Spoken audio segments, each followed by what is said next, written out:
वर्षगांठ। लाल, तू बाबा को और माँ को प्रणाम करा। आज कृष्ण चंद्र की वर्षगांठ है। ब्रह्म मुहूर्त में ही महर्षि शांडिल्य ने ब्राह्मणों के साथ पूजन कराया है। पूरे ब्रज में आज महामहोत्सव है। आनंद से जैसे सब लोग उन्मत्त हो रहे हैं। पूजन के अनंतर मैया ने अपने कुमार को समस्त गुरुजनों का नाम ले लेकर प्रणाम करने को कहा है। अब सबके पीछे बाबा और माता रोहिणी को भी प्रणाम करना चाहिए उसे। श्याम सुंदर की आज की शोभा देखने ही योग्य है। मैया ने भरपूर सजाया है आज नील सुंदर को। चरणों में नुपुर, कटी में पीतांबर की कछनी के ऊपर रत्न मेखला, कंठ में हारों की लड़ियां और घुटनों तक लटकती वनमाला, कंधे पर पटुका, अंगुलियों में अंगूठियां, कलाइयों में कंकण, भुजाओं में रत्नांगद, कर्णों में झिलमिल करते रत्न कुंडल, मस्तक पर रत्न जटित, कुल्हे के ऊपर पहराता मयूर पिच, भाल पर गोरोचन, खौर के मध्य महर्षि शांडिल्य द्वारा कुमकुम तिलक और उस पर चिपके अक्षत के अरुणाभ 5 दाने, अंजन रंजित दीर्घ दृग कन्हाई रुन झुन करता एक ओर से दूसरी ओर दौड़ रहा है। मैया जिसे जिसे बतलाती है उसे उसे दौड़कर पास जाकर प्रणाम करता है और फिर मैया के पास दौड़ आता है।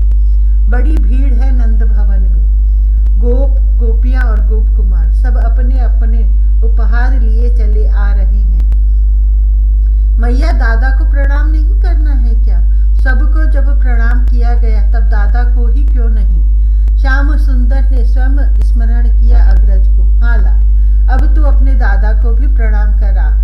मैया ने उल्लास पूर्वक आदेश दिया। दादा दादा, किंतु आज दादा है कहाँ? वह इतनी देर से दिखता क्यों नहीं है? पुकारते नहीं बेटा, पुकारते नहीं बेटा, प्रणाम पास जाकर करते हैं। मैया ने स्नेह से समझाया। कन्नू, वह निकला एक कक्ष में से दाऊ। छोटे भाई की पुकार सुन ली है इसने। वह अपने छोटे भाई को आज उपहार देगा। अपने उपहार ही तो सजा रहा था वह। आज इस नीलांबर धारी की शोभा भी अतुलनीय है। स्वयं मैया ने ही इसे भी सजाया है। अंग अंग में रत्नाभरण जगमग कर रहे हैं। दादा छम छम करता श्याम आया और घुटनों के बल बैठकर बड़े भाई के चरणों पर मस्तक धर दिया इसने। गोप, गोपियां, गोप कुमार शांत स्थिर देख रहे हैं। आंगन में यह अग्रज के पदों में प्रणत श्याम सुंदर दाऊ झुककर दोनों हाथों से पकड़कर छोटे भाई को हृदय से लगाने के लिए उठा रहा है। पर आज यह श्याम सुंदर उठता नहीं। यह तो पड़ा ही रहना चाहता है प्रणाम करते। दाऊ और कन्नू, एक ही जीवन के घन तत्व ने 2 देह धर लिए हैं। उसका एक देह है स्वर्ण गौर और दूसरा शरीर है इंदिवर सुंदर। दोनों के शरीरों के रंग ही 2 हैं। एक ही प्राण है दोनों में। एक के बिना दूसरा रह नहीं सकता। कौन कहता है कि दोनों में भेद नहीं है? भेद बहुत है, बहुत है, फिर भी दोनों अभिन्न है, एक है। यह दाऊ है जैसे सारी गंभीरता इसमें बचपन में ही पैर तोड़कर आ बैठी है। किसमें साहस है जो इसकी तनिक भी उपेक्षा कर दे या इसकी हंसी उड़ा सके? बड़े बूढ़े मुनि भी इसकी ओर सिर झुकाकर ही बैठते हैं। और यह कन्नू है, सारी चंचलता का यही केंद्र है। विश्व में सारा का सारा नटखटपन इसी की चंचल अंगुलियों के संकेत से आता है। यह जानता ही नहीं कि शांत कैसे बैठा जाता है। बड़ी बड़ी उजली दाढ़ी वालों को भी यह अंगूठा दिखा आता है और इसे चिढ़ाने का जिसका मन न हो वह तो कोई पुराना खड्डूस ही हो सकता है। दाऊ और कन्नू, इनमें परस्पर ही क्या कम भेद है। दादा दादा दादा कन्नू प्राय पुकारता ही रहता है। प्राय उसके पुकारने का कोई तात्पर्य नहीं होता। वह तो पुकारने के लिए ही पुकारता है।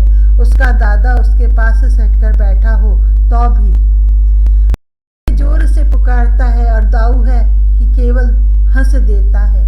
शाम के पुकारने पर कदाचित ही वह बोलता है। वह कन्हई की ओर देखता है और मुस्कुराता है, मुस्कुराता है और देखता है। कन्नू, जब कन्हई देर तक दिख न पड़े, जब संध्या को वन में गाय लेकर लौटना हो, जब कोई आशंका की बात हो, तब की बात छोड़ दीजिए। केवल ऐसे ही अवसरों पर दाऊ अपने छोटे भाई को सचमुच पुकारता है, नहीं तो वह केवल संबोधन करता है। कन्हाई जितनी दूर बैठा है या खेलने में लगा है, यह कुछ नहीं। दाऊ तो धीरे से कहेगा कन्नू, जैसे उसका कन्नू उससे सटकर ही बैठा है। श्याम खेलने में लगा हो तो माता रोहिणी पुकारते पुकारते थक जाती है, वह सुनता ही नहीं। मैया यशोदा की पुकार उसके कानों में ही नहीं आती। उस समय वह किसी का बुलाना नहीं सुनता, किंतु अपने बड़े भाई का संबोधन सुनने के लिए कन्हाई के कान बड़े तेज हैं। दाऊ दूर बैठा है, पर्याप्त दूर आंगन में। कन्नू बाहर गली में खेल रहा है। कन्नू, कब धीरे से दाऊ ने यूं ही कह लिया। पास बैठी उसे पुचकारती मैया भी नहीं सुन पाती, वह मुंह में बोलने का ही अभ्यासी है। कन्नू, किंतु अपने दादा का यह संबोधन खेलने में लगा कन्हाई अवश्य सुन लेगा। खिलौने धरे रहें, गरोंदा अधूरा पड़ा रहेगा। गुथने को हाथ में लगी हुई माला के पुष्प मार्ग में बिखर जाएंगे। शाम घर में हो या वन में, छोटे से बड़े होने तक इसमें कभी अंतर नहीं पड़ा कि वह दाऊ के पुकारते ही दौड़ेगा। हाथ में धूल, खिलौने, पुष्प जो भी हो लिए आएगा। दादा, वह आकर बड़े भाई की और ऊपर मुख उठाकर उससे सटकर बैठ जाएगा। किसी को कुछ कहना नहीं रहता। दाऊ मुस्कुराएगा, कन्नू खिलखिलाकर हंसेगा और दो क्षण उठकर अपने दादा के सामने या चारों ओर घूम घूम कर कूदेगा, पुतकेगा, नाचेगा। कन्नू और दाऊ दोनों अपने में एक जैसे हैं। कोई कन्नू के आगे दाऊ को कुछ कह दे तो वह लाठी ही नहीं, पूरा उखल उठाकर सिर पर पटक देने को खड़ा हो जाएगा। कहने वाले की नाक, कान, चुटिया जो हाथ में आ जाए, बस उसकी कुशल नहीं समझनी चाहिए। दाऊ के भाल पर तनिक सा स्वेद झलका और श्याम दौड़ा कमल का पत्ता तोड़ने।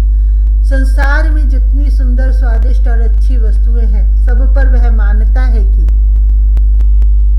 उसके दादा का स्वत्व है।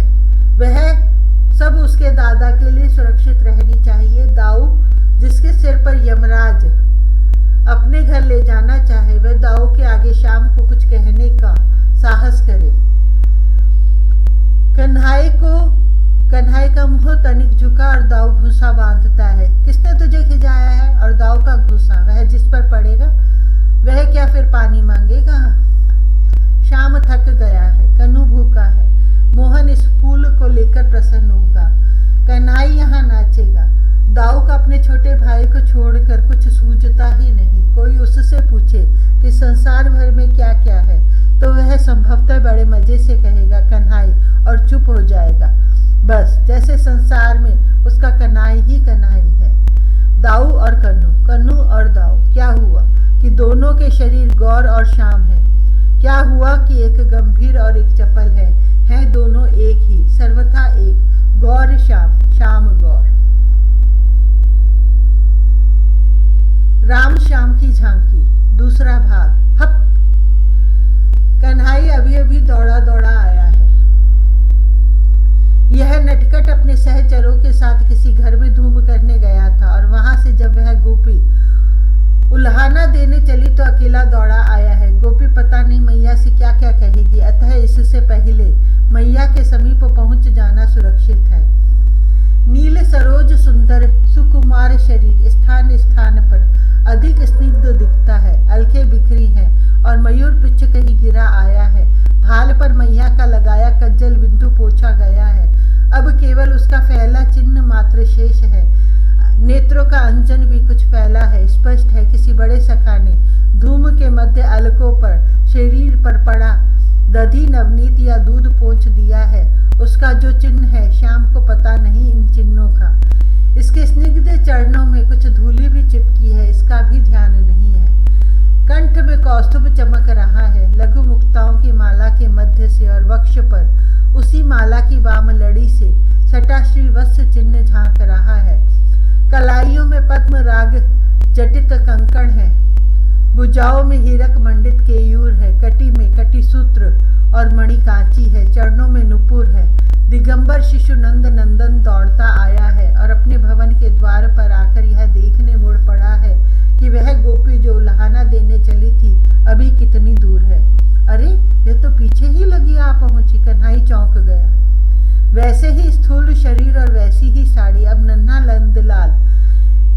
इतनी शीघ्रता में कैसे समझे कि यह कोई दूसरी ही है। मुख की ओर देखने का तो अवसर ही नहीं मिला इसे। यह तो आ गई, झटपट कुछ करना आवश्यक था। इसे ऐसे ही मैया के समीप तक तो जाने देना ठीक नहीं। कृष्ण ने झटके से मध्य द्वार में खड़े होकर इस ढंग से हप कहा मानो द्वार रोक कर धमका रहा हो, खबरदार, यह मेरे बाबा का भवन है, मैं तुझे इसमें भीतर नहीं घुसने दूंगा। दाहिने कर की मुट्ठी बंधी है और अंगूठा सीधा खड़ा कर लिया है इसने। बायां कर भी उठा है, किंतु उसकी मुट्ठी अध खुली है। अधरों को दांतों से दबाकर कमल मुख की भृंगी को इसने कठोर कर लिया है। क्यों रे, तू मुझे भी अब करता है? आने वाली हंस पड़ी नीलमणि की यह भंगी देखकर। अरे, यह तो कुबला चाची है। कन्हई ने सहसा सिर उठाया और अब उसका संकुचित मुख। 2 क्षण इसे यही इसकी समझ में नहीं आया कि यह जादू क्या है। वह गोपी इतनी शीघ्र कुबला चाची कैसे बन गई और अब करना क्या चाहिए? बायां हाथ वैसे ही उठा रहा अर्ध कुंचित और दाहिने मुट्ठी का अंगूठा भी झुका लेना स्मरण नहीं रहा। केवल हप करने वाला मुख खुल गया, तनिक खुला रहा और फिर बात समझ में आ गई। कुबला चाची हंस रही है, ये रुष्ट तो होना जानती ही नहीं है, इनसे डरने की आवश्यकता नहीं है। कन्हई ने दोनों भुजाएं ऊपर उठा दी अंक में जाने के लिए। चाची ने उठा लिया। अब तो चाची को मैया के समीप जाना है, किंतु वे हंसती हंसती इसके मुख की ओर देखती कह रही हैं, कहूँ ब्रजेश्वरी से, तू अब मुझे भी हप करने लगा। कन्नू इस चाची से, इतनी वात्सल्यमयी से भला क्यों डरेगा? जानता है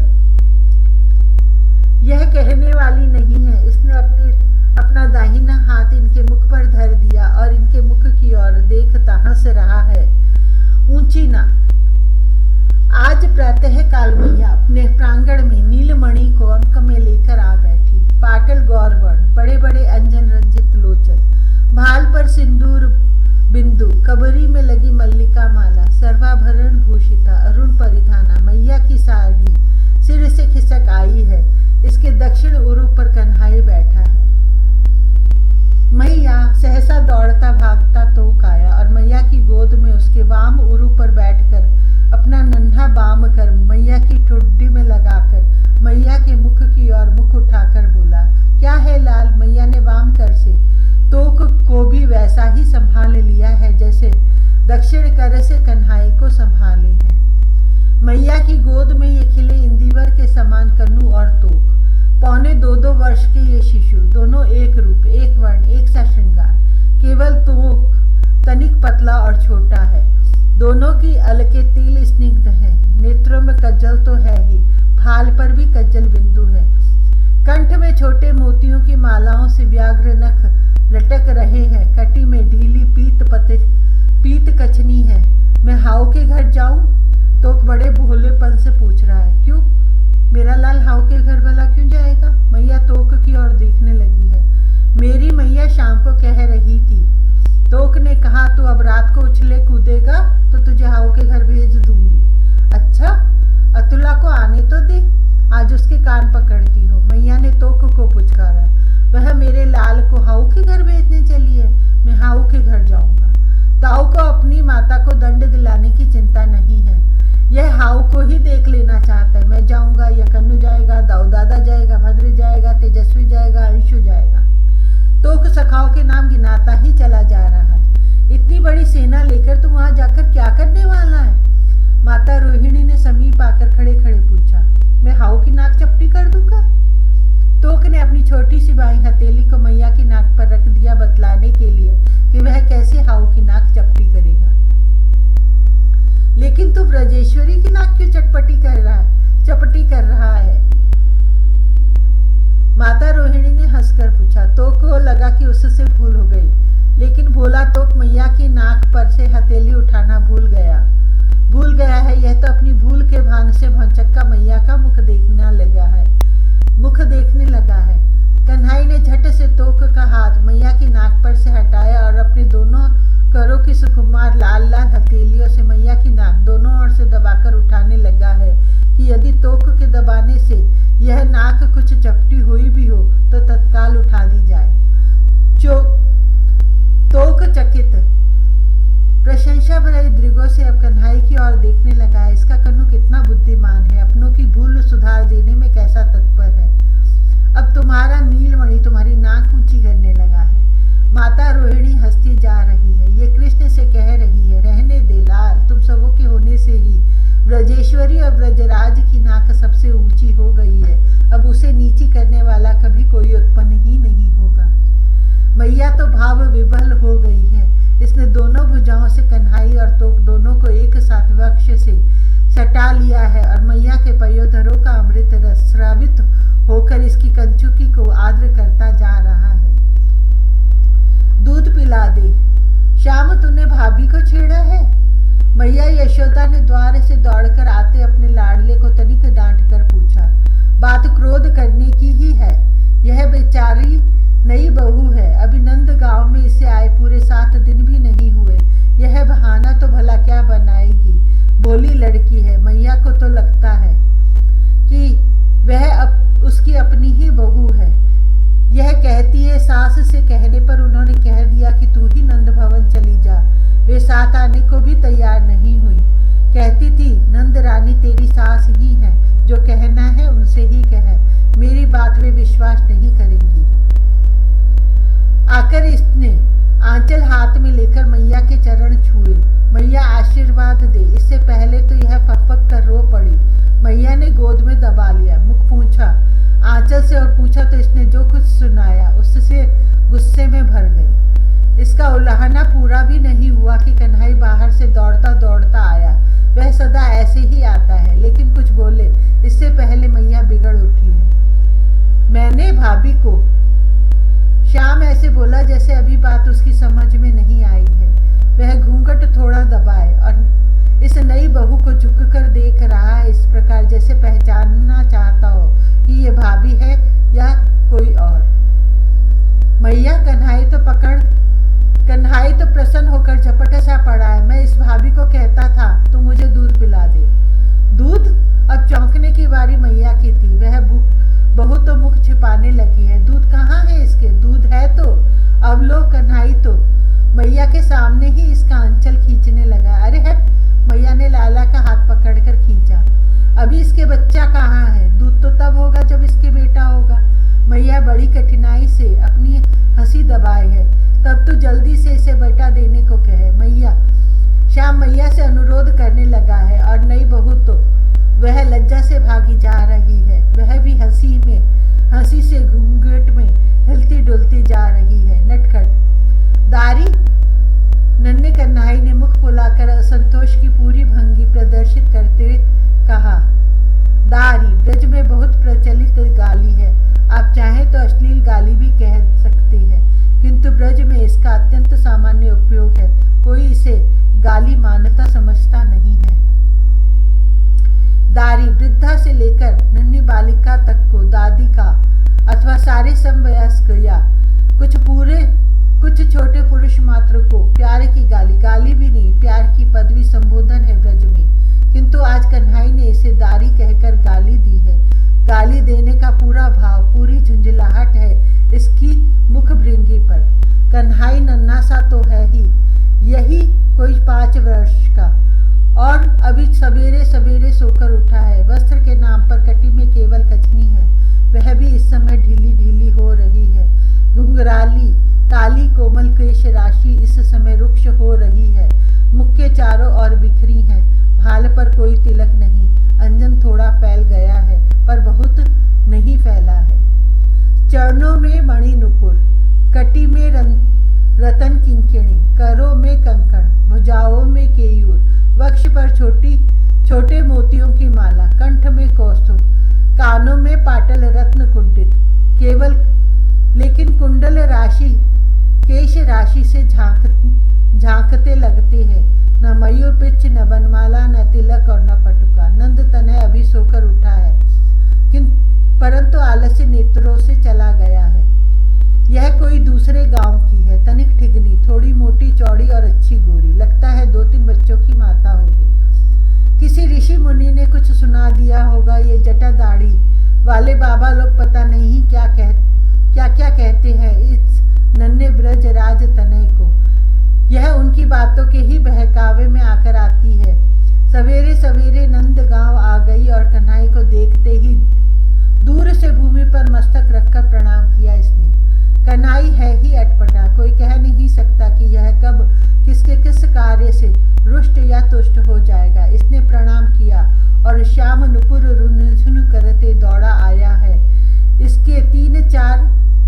इससे 3-4 हाथ दूर खड़े होकर मुख बनाकर रोष से देखता, दाहिने हाथ की मुट्ठी बाई हथेली पर मारता है और उसने गाली दी है इसे। दारी, तू गाली देता है?